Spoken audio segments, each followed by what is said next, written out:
کہ اگر میرا بال بھی بیکا ہوا ہے، خدا نخواستہ اگر ڈسپرین کی گولی سے بھی میں مرتا ہوں تو ذمہ دار مولانا اور اس کی اولاد ہوگی. آپ سوال سوچ سمجھ کے کیا کریں، پہلے اپنی تحقیق تو کیا کریں. ایک منٹ جی، نہیں آپ نہ بیٹھے، آپ کا کام تو نہیں ہے ان سے بات کرنے کا. میرے نام سے بہت سارے جیلی اکاؤنٹ بنے ہوئے ہیں اور بار بار میں ان کو رپورٹ بھی کر چکا ہوں اور سوشل میڈیا پہ میں شیئر بھی کر چکا ہوں. چونکہ مولانا کا ہم نے دڑن تختہ کر دیا الیکشن میں اس کے پیچھے ادھر ٹانگ بھی گیا، ڈی خان بھی گیا اور ہر جگہ سے اس کا صفایا ہوا. اب اس نے کیا کیا، کسی ایک جیلی اکاؤنٹ سے کوئی ٹویٹ چلی یا جو بھی چلی، میں نے دیکھی بھی نہیں ہے، تو میں نے اس پہ پھر موقف دیا ابھی جب میں میرے نوٹس میں یہ لائی گئی. لیکن اس سے پہلے مولانا نے اپنے یعنی کہ گماشتے جو ہیں، جن کے جو اپنے آپ کو مفتی بھی کہہ رہے ہیں اور جو ان کی زبان ہے، کوئی مجھے شرابی کہہ رہا ہے، ایسے لعنتی اور ملعون افراد کو مفتی کہنا، مفتی لفظ کی توہین ہے. یہ انہوں نے جا کے توہین صحابہ کی یہ سٹوریاں شروع کی ہوئی ہے. یہ سارا کیا درا مولانا کا ہے. یہ مذہبی منافرت پہ لا رہا ہے. میں نے اس پہ واضح طور پہ کہا ہے، میرا ایک ٹویٹر اکاؤنٹ ہے اور میرا ایک فیس بک اکاؤنٹ ہے، اس کے علاوہ میرے کوئی اکاؤنٹس نہیں ہیں. تو لہذا اگر سینکڑوں کی تعداد سے جیلی اکاؤنٹس ہیں، کل کلاں کو یہ پھر بھی کوئی اس طرح شوشہ چھوڑ سکتے ہیں. میں واضح کر دیتا ہوں کہ اگر میرا بال بھی بیکا ہوتا ہے، خدا نخواستہ اگر ڈسپرین کی گولی سے بھی میں مرتا ہوں تو ذمہ دار مولانا اور اس کی اولاد ہوگی. یہ بتا دیجیے گا کہ پیپلز پارٹی، نون لیگ اور باقی جماعت، اور یہ میں سنجیدگی سے کہہ رہا ہوں، مولانا کو چاہیے میری خیر منائیں، کیونکہ یہ مذہبی منافرت پھیلا کے اس کا اگر خیال یہ ہے کہ مجھے غضب یا نقصان پہنچائے گا، میں قسم اٹھاتا ہوں، میں نے اپنے قبیلے سے عہد لیا ہوا ہے کہ مجھے غضب پہنچانے والے کی نسلوں کو بھی نہیں چھوڑنا ہے. یہ بتائیے گا کہ وزیر اعظم آپ نواز شریف کو دیکھ رہے ہیں، اس کے ساتھ ساتھ یہ بتائیے گا کہ اگر تحریک انصاف جو ہے حکومت میں آتی ہے تو آپ کی جانب سے کون سے لوگ ہیں جن کے نام جو ہے وزیر اعظم اور وزیر اعلیٰ کے لیے ڈیسائیڈ کیے گئے؟ حضرت یہ سوال کی تک ہی نہیں بنتی ہے. ہم کون سی جنگ لڑ رہے ہیں اور آپ کہاں کے؟ نواز شریف کو میں وزیر اعظم دیکھ رہا ہوں، میں تو اس کو ایک ڈاکو کی شکل میں دیکھ رہا ہوں جس نے عوام کے مینڈیٹ پہ ڈاکہ ڈالا ہے. یعنی شرم آنی چاہیے اس شخص کو. کہتے 46 ابھی اس کے ووٹ تھے، وکٹری سپیچ دے رہا ہے. یہ وکٹری سپیچ تو اس نے جب یہ پاکستان جس دن آیا تھا اسی دن دے دیا تھا. یعنی کون سی جمہوری اقدار اس کو الاؤ کر رہی ہیں کہ آپ اس مسند کو قبول کریں؟ کون سا حق ہے اس کے پاس، ایم کیو ایم کے پاس یا دیگران کے پاس، کہ جیلی مینڈیٹ کی بنیاد پہ یہ کہیں کہ یہ ہم حکومت سازی کرنے جا رہے ہیں؟ اگر یہ آج سمجھتے ہیں کہ اس طریقے سے وہ پاکستان کے عوام کا دیا گیا مینڈیٹ چوری کر سکتے ہیں تو اس کا مطلب یہ ہے کہ یہ آبیاری کر رہے ہیں، یہ کلٹیویٹ کر رہے ہیں پاکستان میں ایک ایسے کلچر کو کہ جہاں پہ مستقبل میں کوئی امیدوار اس امید سے نہیں جائے گا کہ اس کی عوام میں پاپولیرٹی کیا ہے، کیونکہ پاپولیرٹی یا جیت جو ہے وہ عوام کے فیصلے سے نہیں ہوگی، فارم 47 پہ ہوگی. کون اس کو گارنٹی کرے گا؟ یہ چیز جو ہوئی ہے یہ بےخنی کے مترادف ہیں. پاکستان کی بےخنی، پاکستان کو تباہ کرنے کی سازش ہے. اس کو تمام جمہوری قوتوں کو، تمام جمہوری پارٹیوں کو، پاکستان سے محبت کرنے والے تمام اداروں کو اس کو فی الفور سٹاپ کرنا چاہیے. اگر یہ چیز سٹاپ نہیں ہوتی ہے، انڈو نہیں ہوتی ہے، تو یاد رکھیں کہ پاکستان کے ساتھ جو ظلم ہوگا آنے والے دنوں میں اس جیلی حکمران میاں نواز شریف کو بٹھانے کے بعد وہ ناقابل تلافی ہوگا. مروت صاحب یہ بتا دیجیے گا کہ آپ نے دیکھا آج جو ہے ایم کیو ایم بھی نون لیگ سے ملی ہے، پیپلز پارٹی بھی یہ مل کر حکومت بنانے کی کوشش کر رہے ہیں، سوچ رہے ہیں،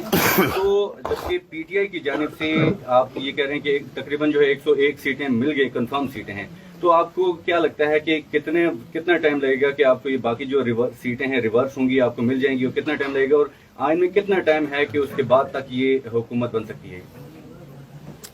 دیکھیے میں تو یہ سمجھتا ہوں کہ اس سے بڑا پبلک امپورٹنس کا ایشو پچھلے 20 سالوں میں نہیں آیا ہے اتنی اہم نوعیت کا، جہاں پہ پورے پاکستان میں آئین کی حکمرانی، جہاں پاکستان میں جمہوریت کی سروائیول اتنے ہائی پیمانے پہ سٹیک پہ ہو، ضرورت اس امر کی ہے کہ تمام ادارے، عدلیہ، فوج، کیونکہ اب ضرورت ہے، ان کو سمجھنا چاہیے، عدلیہ، فوج، بیوروکریسی،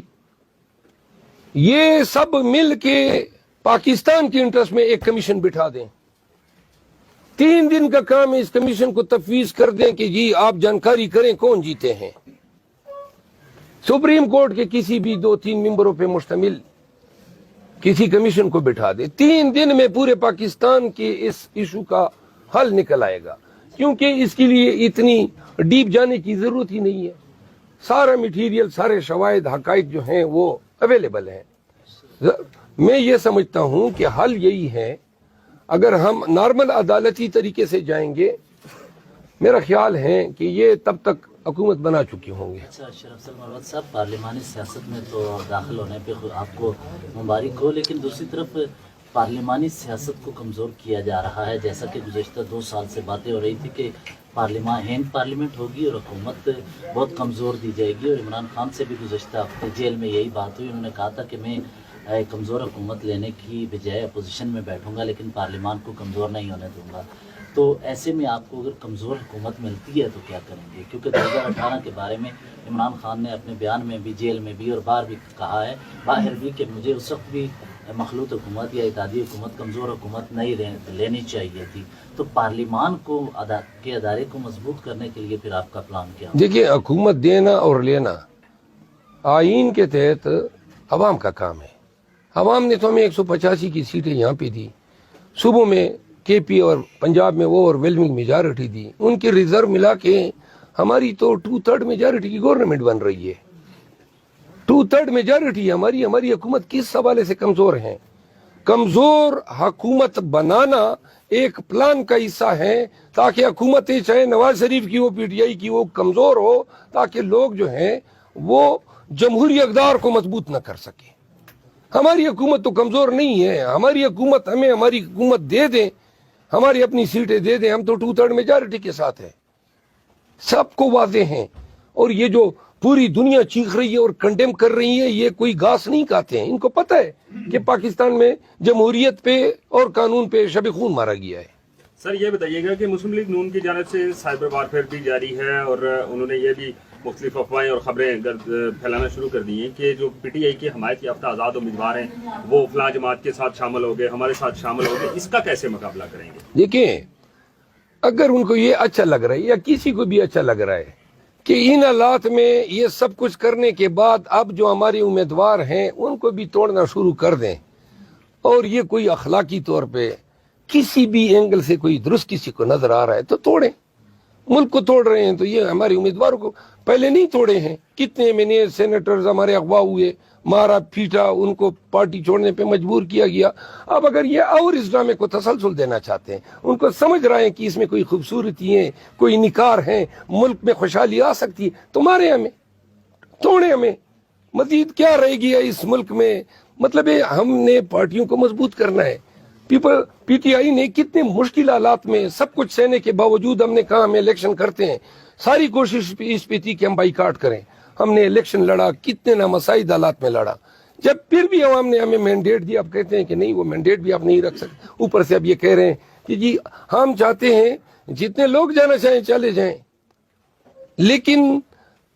کیا پاکستانیوں کو یہ اچھا لگے گا کہ پی ٹی آئی کے مینڈیٹ سے منتخب ہوا امیدوار جو ہے وہ نون میں چلا جائے؟ اور نون کو کون سی،